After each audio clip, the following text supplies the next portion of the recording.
Hi there, welcome to Fantasy Hub. I'm Mia, your storyteller. Today's story is filled with heartache, discovery, and a twist you won't see coming. So let's begin. They say that some of life's most profound moments happen when you're at your most vulnerable. I'm Melissa, and at 42, I thought I had everything figured out. CEO of a tech startup that I built from nothing, penthouse apartment overlooking the city, a life that looked perfect from the outside. But perfection, as I would learn, is often just a carefully constructed illusion waiting to crumble. The diagnosis came on a Tuesday in March: multiple sclerosis. 3 words that changed everything I thought I knew about my future, my independence, my carefully controlled world. The neurologist's voice seemed to come from underwater as he explained the progression, the treatments, the lifestyle changes I'd need to make. But what I remember most clearly is the silence afterward, sitting in my car in the hospital parking lot, rain drumming against the windshield, feeling like a stranger in my own life. That's where the story really begins. Not with the diagnosis, but with what came after, with the decision to hire private nursing care, and with the woman who would turn my world upside down in ways I never could have anticipated. Her name was Kira, and she was 26 years old, with eyes the color of storm clouds and a smile that could light up the darkest room. When the nursing agency sent her portfolio, I almost didn't interview her. Too young, I thought. Too inexperienced.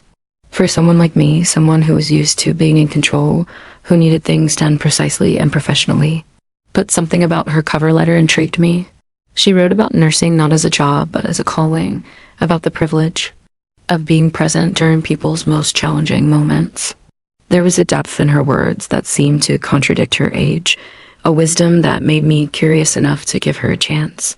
The interview was supposed to last 30 minutes. We talked for 2 hours. "Tell me why you became a nurse," I said, sitting across from her in my office, trying to maintain my professional demeanor, despite the way she seemed to see right through my carefully constructed facade. "Honestly," she said, leaning forward slightly, her hands clasped in her lap, "I became a nurse because I believe that healing isn't just about medicine. It's about connection, about seeing people as whole human beings, rather than just a collection of symptoms." "That's a very idealistic view," I replied, though something about her conviction moved me. "Maybe, but idealism is what gets you through the hard days, don't you think? When someone is scared or in pain or facing something that feels impossible, they need someone who believes in their capacity to not just survive, but to thrive." I hired her on the spot. Kira started the following Monday, and from the moment she walked into my apartment, everything felt different. She moved through my space with a quiet confidence, taking note of potential hazards I hadn't considered, suggesting modifications that would make daily life easier without making me feel like an invalid. "The key," she explained as she helped me organize my medications for the week, "is maintaining as much independence as possible while creating systems that support you when you need them." Her approach was unlike anything I'd experienced in the medical system. Where doctors spoke in clinical terms about my condition, Kira spoke about adaptation and resilience. Where specialists focused on limitations, she focused on possibilities. The first few weeks were an adjustment period for both of us. I was used to living alone, to managing every detail of my life with precision and control. Having someone else in my space, even someone as respectful and professional as Kira, felt like an invasion of privacy. But Kira had this gift for making her presence feel natural rather than intrusive. She anticipated my needs without being presumptuous, offered help without making me feel helpless, and somehow managed to provide medical care that felt more like friendship than treatment. It was during my 3rd week under her care that everything changed. I'd been having a particularly difficult day, fatigue that felt like concrete in my veins, coordination problems that made simple tasks feel insurmountable. By evening, I was frustrated and exhausted, sitting on my couch staring out at the city lights, feeling sorry for myself in a way that I hated but couldn't seem to stop. Kira was in the kitchen preparing my evening medications when she suddenly appeared beside. "You have 2 cups of tea. Mind if I sit?" she asked, and when I nodded, she settled beside me on the couch, close enough that I could smell her perfume, something light and floral that reminded me of spring mornings. "Rough day," she said, not looking at me but out of the view, giving me space to respond or not as I chose. "I used to run marathons," I said, the words coming out before I could stop them. "I used to work 16-hour days and still have energy to go out dancing." Now I can barely get through a conference call without my hands shaking. That must be incredibly difficult, she said, and there was something in her voice, not pity, but genuine understanding that made me continue. I built my company from nothing. I prided myself on being stronger than everyone else, tougher, more resilient. And now, I gestured vaguely at myself, at the pill organizer on the coffee table, at the reality of what my life had become. Now you're learning a different kind of strength, Kira said quietly. The kind that doesn't come from pushing through pain, but from accepting help when you need it. The kind that doesn't come from controlling everything, but from adapting to what you can't control. I turned to look at her then, really look at her, and saw something in her expression that caught me off guard. Not professional sympathy, but genuine care. Personal investment in my well-being that went beyond her job description. How do you do it? I asked. How do you stay so positive when you see people struggling every day? Because I also see people healing, she said. I see them discovering strengths they didn't know they had. I see them building lives that are different from what they planned, but no less meaningful. We sat in comfortable silence for a while, drinking our tea and watching the city twinkle below us. It was the first time since my diagnosis that I'd felt truly seen, not as a patient or a condition, but as a person navigating an unexpected challenge. That conversation opened something between us, a level of connection that went beyond the professional relationship we'd started with. Kira began staying later in the evenings, not because I needed medical care, but because we enjoyed each other's company. We'd talk about books, about travel, about our different perspectives on life and success and what it meant to live with purpose. I learned that she'd grown up in a small town in Oregon, that she'd put herself through nursing school working 3 jobs, that she'd chosen private care because she wanted to build real relationships with her patients rather than rushing through hospital rotations. She learned that I'd started my company to prove something to myself and everyone who doubted me, that success had been lonely even before it became complicated by illness, that I'd never learned how to ask for help until I had no choice. The age difference that I'd initially worried about became irrelevant in the face of our intellectual compatibility and emotional connection. Kira had an old soul, a depth of empathy and understanding that many people twice her age never develop. I had a curiosity and openness that my corporate success had, somehow preserved despite all the walls I'd built around myself. It was during one of these evening conversations, about a month into our working relationship, that I first acknowledged to myself that my feelings for Kira had evolved beyond professional appreciation. We were sitting on my balcony, watching the sunset paint the sky in shades of coral and gold, when she mentioned a date she'd been on the previous weekend. How did it go? I asked, trying to keep my voice casual, despite the unexpected stab of something that felt suspiciously like jealousy. It was fine, she said with a shrug. Nice guy, good conversation, but no real connection. Sometimes I think I'm too particular, you know? My friends are always telling me I have unrealistic expectations. What kind of expectations? I want someone who challenges me intellectually, who sees the world in interesting ways. Someone who's passionate about something, who has depth. Most people our age are still figuring out who they are, and I'm attracted to people who know themselves.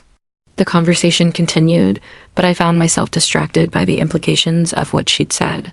People who know themselves. People who challenge her intellectually. People who see the world in interesting ways. Was I reading too much into her words, or was there something more personal in the way she described her ideal partner? That night, after Kira had gone home to her apartment across town, I lay in bed thinking about the way she looked at me during our conversation. The way her hand had briefly touched mine when she'd handed me my evening tea, the way she'd seemed to choose her words so carefully when describing what she wanted in a relationship. The possibility that she might be interested in me romantically was both thrilling and terrifying. Thrilling because I'd been fighting my own growing attraction to her for weeks. Terrifying because of all the complications it would introduce, the age difference, the professional boundaries, the power imbalance inherent in our situation. But more than that, I was terrified because it had been so long since I'd felt this way about anyone. My last serious relationship had ended 3 years earlier, a casualty of my workaholic tendencies and emotional unavailability. Since my diagnosis, I'd assumed that romance was off the table, that no one would want to sign up for the uncertainties and challenges that came with loving someone with a chronic illness. The shift in our dynamic became more apparent over the following weeks. Conversations. that had been friendly became charged with unspoken tension. Casual touches, her hand on my shoulder when helping me up, our fingers brushing when she handed me medication, began to linger longer than strictly necessary. The professional distance that had initially defined our relationship gradually dissolved into something more intimate and complex. It was Kira who finally addressed what was happening between us. I was having another difficult day, this one marked by a flare-up that left me weak and discouraged. She'd helped me through my morning routine with her usual patience and grace, but I could see the concern in her eyes, the way she watched me carefully for signs that I might need additional support. By evening, I was feeling better physically but emotionally raw. The unpredictability of my condition was one of the hardest aspects to accept, never knowing from day to day how I'd feel, whether I'd be able to keep commitments, whether my body would cooperate with my plans. Kira found me sitting at my kitchen table, staring at my laptop screen without really seeing it, lost in a spiral of worry about a presentation I was supposed to give the following week. "What's going on?" she asked, settling into the chair beside me with the easy familiarity that had developed between us. "I'm supposed to present our quarterly results to the board next Tuesday," I said. "What if I'm having a bad day? What if my hands shake so badly I can't hold my notes? What if I can't get through the presentation without obvious symptoms? What if you have a good day and nail the presentation?" she countered gently. "What if your board members are more understanding than you think?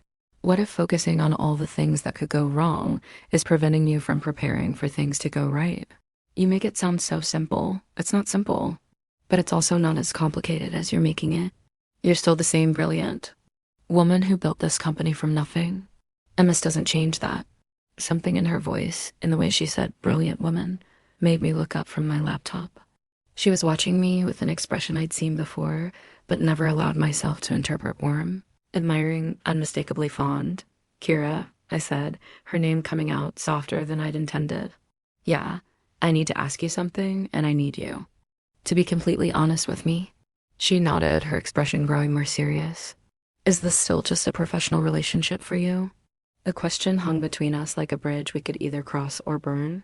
Kira was quiet for a long moment, and I watched her face cycle through several emotions: surprise, consideration, something that looked like relief.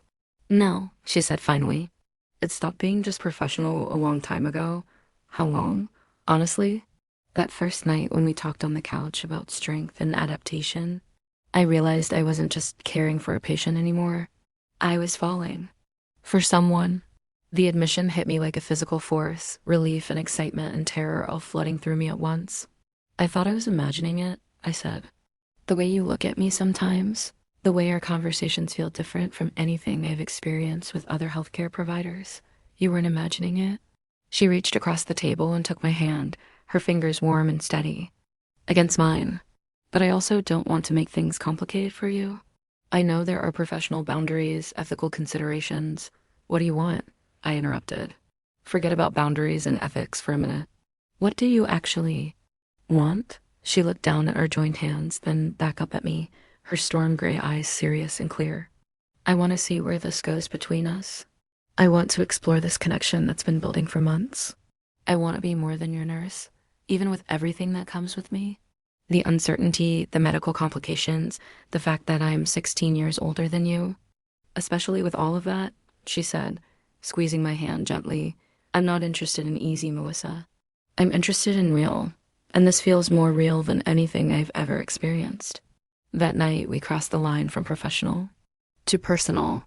Not physically, we were both too aware of the complexity of the situation to rush into anything but emotionally. We acknowledged what had been building between us for months, gave it space to exist and grow.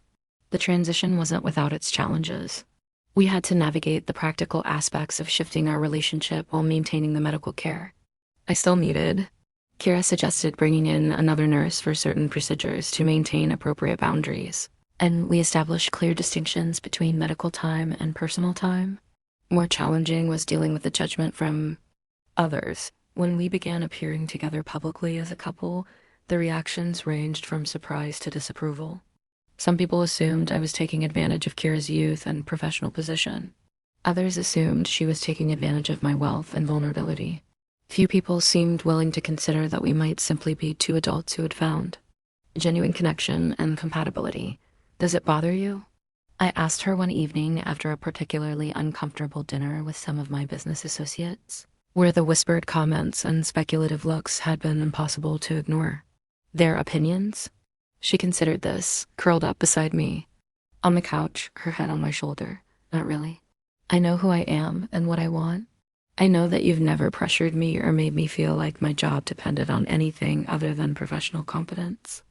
I know that our relationship developed naturally and honestly. But I do worry about the impact on your reputation, on your business relationships. I don't want to be the reason people question your judgment or professionalism. Let me worry about my reputation, I said, tightening my arms around her. I've spent most of my adult life making decisions based on what other people would think, what would look good, what would maintain the image I'd built. For the first time in years, I'm making a decision based purely on what makes me happy. And Kira did make me happy in ways I hadn't expected. She brought lightness into my carefully structured world, spontaneity into my rigid routines. Where I planned everything meticulously, she embraced uncertainty. Where I approached challenges with analysis and strategy, she approached them with intuition and adaptability. More importantly, she helped me develop a healthier relationship with my illness. Instead of seeing MS as something that defined my limitations, she helped me see it as one aspect of a complex, full life. She encouraged me to focus on what I could do rather than what I couldn't, to adapt my goals rather than abandon them entirely. 6 months after we'd officially become a couple, I had my best quarter in 2 years. The presentation that had worried me so much went flawlessly, and our company secured several major contracts that I'd been working toward for months. When the board meeting ended and I realized I'd managed the entire presentation without thinking once about my symptoms, I called Kira immediately. I did it, I said when she answered, probably sounding slightly manic with excitement and relief. Of course you did. I never doubted it for a second. I want to celebrate. Dinner somewhere expensive and ridiculous. I'm still working until 7, she said. I could hear the smile in her voice, but I know exactly the place. Meet me at home at 8? Home.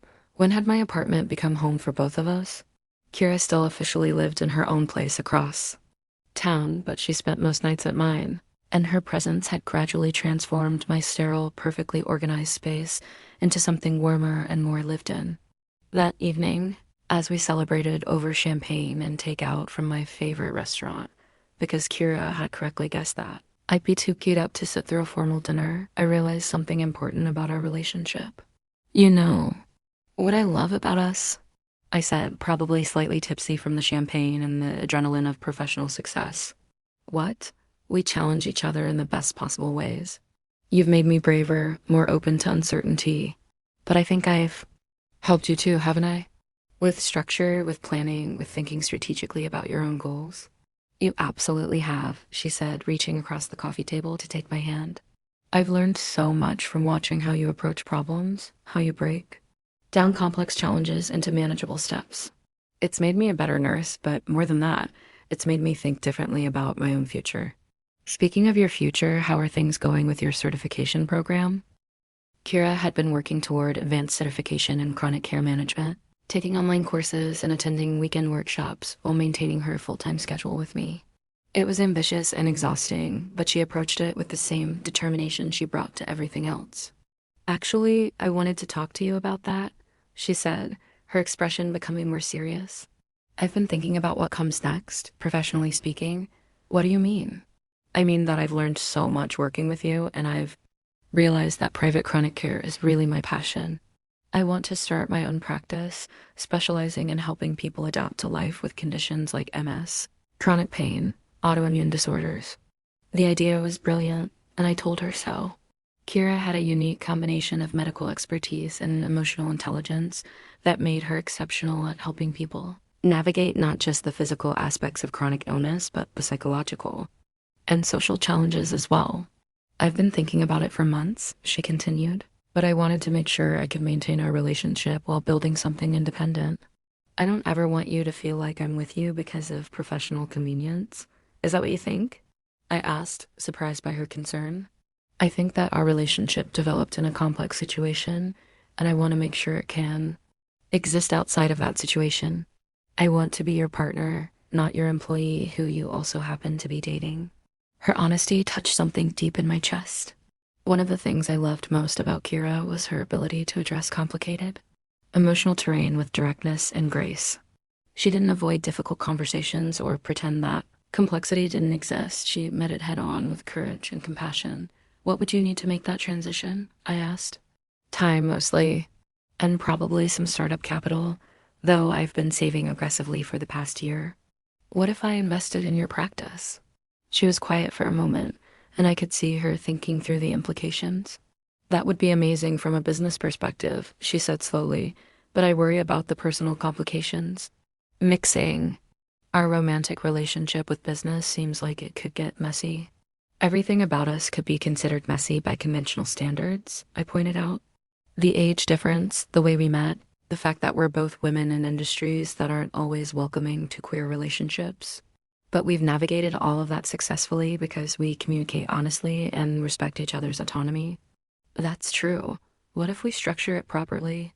Legal agreements, clear boundaries between personal and professional interactions, maybe bringing in a third party to help mediate any business disagreements. Over the following weeks, we explored the possibility seriously. Kira developed a comprehensive business plan for her private practice, and I connected her with lawyers and accountants who could help structure our investment arrangement and arrangement, way that protected both our personal and professional interests. The more we discussed it, the more excited I became about the prospect. Not just because I believed in Kira's vision, though I absolutely did, but because it represented a new phase in our relationship, one where we were building something together rather than simply adapting to circumstances. Kira's transition to independent practice took 6 months of careful planning. She gradually reduced her hours with me while building her client base, and we hired another nurse to cover the medical support I still needed.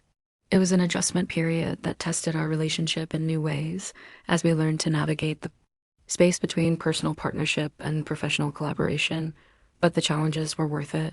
Watching Kira build something from her own vision and expertise was incredibly fulfilling, and her success reflected everything I'd seen in her. From the beginning, her intelligence, her compassion, her ability to connect with people during their most vulnerable moments. A year after she'd started her practice, Kira had a waiting list of clients and was considering hiring additional staff. Her approach to chronic care was revolutionary, focusing on holistic adaptation rather than just symptom management, helping people rebuild their identities around possibility rather than limitation. I have something to tell you, she said one evening as we sat on the balcony, watching the city lights twinkle below us. It was almost exactly 2 years since that first conversation where we acknowledged our feelings for each other. Good news or bad news? I asked, though her expression suggested it was good. Good news, I think. I've been asked to speak at the National Chronic Care Conference next month. They want me to present on innovative approaches to private nursing practice. Kira, that's incredible. That conference is huge. People will be coming from all over the country to hear you speak. I know, and I'm terrified, she laughed, but also excited. It feels like validation that what we've built together, your recovery journey, my practice, our approach to treating chronic illness as a life transition rather than a life sentence, it's actually making a difference for other people. It is making a difference. You're changing how people think about living with chronic conditions. We're changing how people think about it, she corrected. Your experience, your perspective as someone who's navigated this transition successfully, that's been just as important as my medical training. That night, as we lay in bed, talking about her upcoming presentation and the future of her practice, I realized something that took my breath away. Somewhere in the process of falling in love with Kira, I had also fallen back in love with my own life. The woman who had sat in that hospital parking lot 2.5 years earlier, feeling like a stranger in her own existence, had been transformed. Not cured, my MS was still a daily reality that required management and adaptation, but healed in ways that had nothing to do with medicine and everything to do with love, purpose, and the courage to embrace uncertainty. Do you ever wonder what would have happened if we'd met under different circumstances? I asked Kira as she curled up beside me, her warmth familiar and comforting after all these months of sharing a bed. You mean if you hadn't been sick? If I hadn't been your nurse? Yeah. Do you think we still would have found each other? She was quiet for a moment, considering. I think we would have been drawn to each other, she said finally, but I'm not sure we would have gotten past the surface level. You were pretty intimidating when I first met you, successful, put together, seemingly invulnerable. I might have been too intimidated to really get to know you. And I might have been too busy, too focused on work and achievement to notice someone as remarkable as you. So maybe everything happened exactly the way it needed to, she said, pressing a kiss to my shoulder. Maybe your diagnosis wasn't a tragedy, but a redirection. Maybe it brought you exactly what you needed, even though it didn't feel like it at the time. I thought about this perspective as I drifted off to sleep, Kira's breathing gradually syncing with mine and the rhythm we developed over months of sharing this space. The idea that my illness had been a gift rather than a curse was still difficult to fully embrace, but I could see the truth in it. Without a mess, I never would have needed a nurse. Without needing a nurse, I never would have met Kira. Without meeting Kira, I never would have learned that vulnerability could be a strength, that asking for help could lead to deeper connection, that love could flourish in the most unexpected circumstances. 3 years after our first meeting, Kira and I were featured in a medical journal article about innovative approaches to chronic care. The article focused on her practice and methodology, but it also included my perspective as a patient who had not just adapted to life with MS, but had actually built a more fulfilling existence because of the journey. Listen to this, I said, reading from the advance copy we'd received. The relationship between patient and caregiver evolved into a partnership that challenged conventional boundaries while maintaining ethical integrity. Foster credits her, nurse turned partner, with helping her develop a more holistic understanding of health and wellness, while Chun credits her experience with Foster for inspiring her revolutionary approach to private practice. Revolutionary approach, Kira repeated, with a grin. I liked the sound of that. You are revolutionary, I said, meaning it completely. You've changed how I see myself, how I approach challenges, what I believe is possible. And you're changing that for other people too. The article's publication led to speaking opportunities for both of us, chances to share our story and Kira's methodology with medical professionals and patients around the country. It was strange but fulfilling to have our relationship become a case study in successful adaptation and boundary navigation. More importantly, it solidified something we'd both known for months, that what we built together was sustainable, meaningful, and worth celebrating rather than defending. On the 4th anniversary of our first meeting, I surprised Kira with a trip back to the hospital where I'd received my diagnosis. Not for medical reasons, but to visit the parking lot, where I'd sat in my car that rainy March afternoon, feeling like my life was ending. This is where it all started, I told her as we sat in my car in the same spot, though this time the sky was clear and bright with spring sunshine. This is where you thought it was ending, she corrected gently, and instead it was where everything really began. We sat in comfortable silence for a while, both of us thinking about the journey that had brought us to this moment. I thought about the woman I'd been 4 years ago, isolated, afraid, convinced that independence and strength meant handling everything alone. I thought about the woman I was now, still strong, still independent, but also deeply connected, openly vulnerable, willing to ask for help and offer it in return. I have something for you, Kira said, reaching into her purse and pulling out a small wrap package. It's not my birthday, I protested, though I was already unwrapping it with curiosity. Inside was a key ring with 2 keys and a small charm, a heart with home engraved across it. What's this? The keys to my apartment, she said, her cheeks flushing slightly with nervousness. I mean, my old apartment. I gave my landlord notice last week. Kira, I know we haven't officially talked about it, but I've been thinking that it's time to make this official. I've been practically living at your place for 2 years now, and maintaining my own apartment feels silly at this point. But I wanted to give you a choice about it, not just assume. I looked at the keys in my hand, at the woman beside me who had changed everything I thought I knew about love and partnership, and what it meant to build a life with someone. Are you asking me to move in together officially? I'm asking if you want to build something together. Not just a living situation, but a real partnership. Shared finances, shared decisions, shared dreams for the future. What about the age difference? What about people who think this relationship is inappropriate or unbalanced? What about them? She said, reaching over to take my hand. We know what we have. We know that it's built on respect and genuine compatibility and shared values. We know that age is just a number when 2 people are committed to growing together rather than growing apart. Looking at her in the bright spring sunlight, I saw not the young nurse who had walked into my apartment 4 years ago, but the woman who had become my partner in every sense of the word.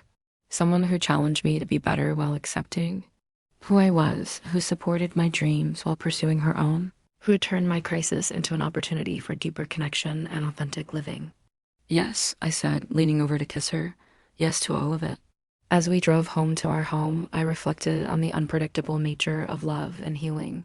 4 years ago, sitting in this same parking lot, I could never have imagined that my diagnosis would lead not to limitation and isolation, but to the deepest, most fulfilling relationship of my life. Kira had taught me that strength isn't about never needing help. It's about being brave enough to accept it when it's offered. She'd shown me that vulnerability isn't weakness, but the birthplace of connection and growth.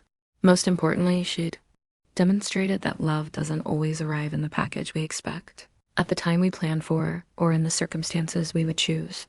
Sometimes love comes disguised as a crisis, wearing scrubs and carrying a medical bag, speaking gently about adaptation and resilience while slowly, carefully, teaching you that the life you thought was ending was actually just beginning to truly live. Today, 5 years after that first meeting, Kira's practice has grown into a nationally recognized model for chronic care, and my company has expanded into new markets while maintaining the work-life balance that once seemed impossible.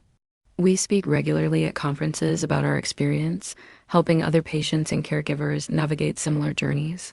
But more than our professional successes, we've built a life together that honors both our individual identities and our shared commitment. We've learned to dance with uncertainty, to find joy in adaptation, to celebrate the unexpected gifts that can emerge from life's most challenging moments.